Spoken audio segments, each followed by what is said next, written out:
I have only one sister who the cause of the inadequate understanding and the low regard for girl child education. My sister spent only 1 year in school, and my father withdrew her from school.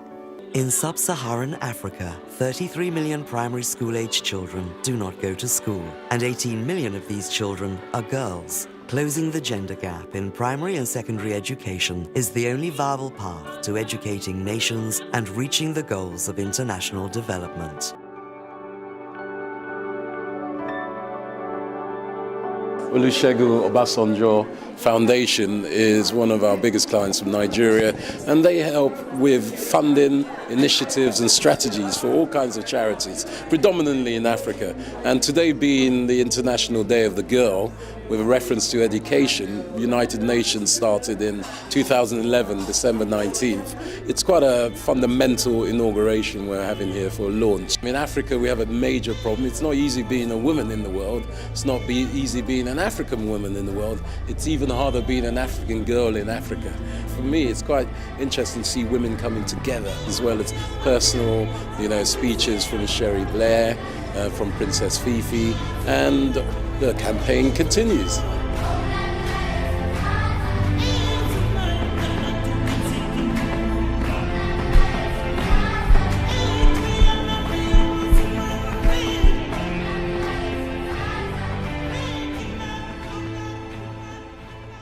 All over the world, and not Africa alone, the girl child, in most societies, from the very day she's born, she suffers gender discrimination. It's been a struggle for me. Every day, from my days in university until today, the fight and the battle continues. Education is the greatest force that can be used to bring about change.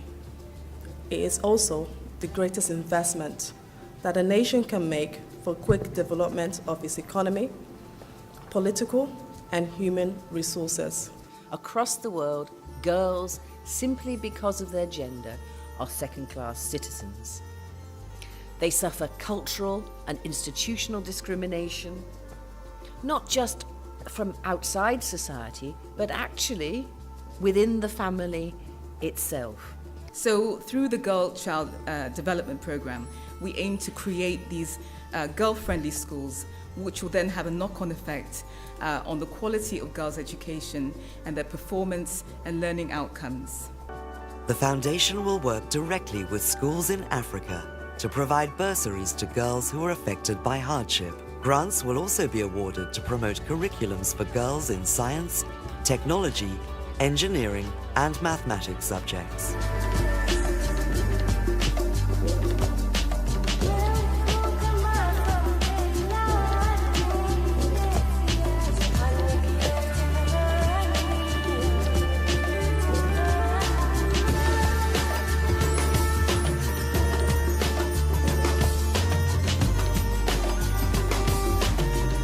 It's been a great start. I was very happy to be here, to be able to be a part of this very intelligent discussion around these issues, because they could have just gone and done whatever they wanted to do. The mere fact that they're taking it upon themselves to invite people to talk about what they want to do, to help them to clarify their thought process around it is very, very positive. I like it. For me, I think it's something that I feel tremendously happy that this has happened. With the guest speakers we got, Sherry Blair, for example, giving her own personal experience, her own personal story of what it meant to her. Then we have Princess Fifi also talking about her experience in Nigeria, what she's gone through to be the number one architecture in Africa. It's wonderful because we've shared a lot of ideas, we have to find new ways to get funds for this sort of thing, and that's the thing that really struck me. Innovative ways, sort of ideas of business structures behind a lot of these charities, and find ways of educating these children so that they make a future. The woman, strong woman who stands and can hold her own, tomorrow and contribute her quota to society. Very interesting mix of people from hard-hitting companies to NGOs.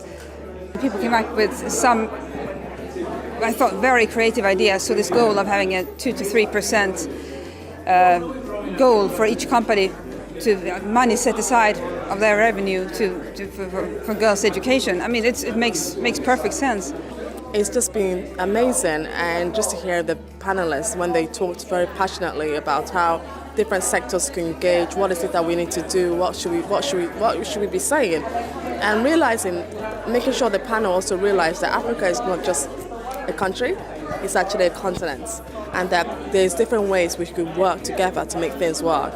But how do we find a creative solution that's sustainable for the foundation and also has a big impact in Africa?